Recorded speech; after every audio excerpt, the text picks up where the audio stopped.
To align the refrigerator doors, you will need a Phillips head screwdriver and a 7/16 or 5/16 wrench. Begin by opening both doors of the refrigerator. Identify the grill base at the bottom of the appliance.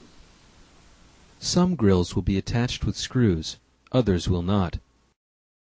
Using the Phillips head screwdriver, remove the screws on each end of the grill base.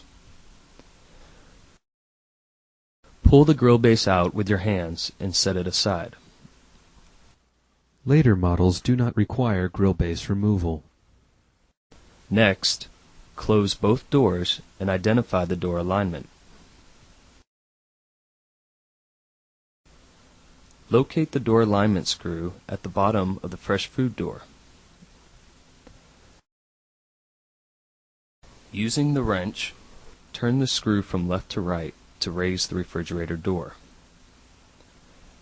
and right to left to lower it.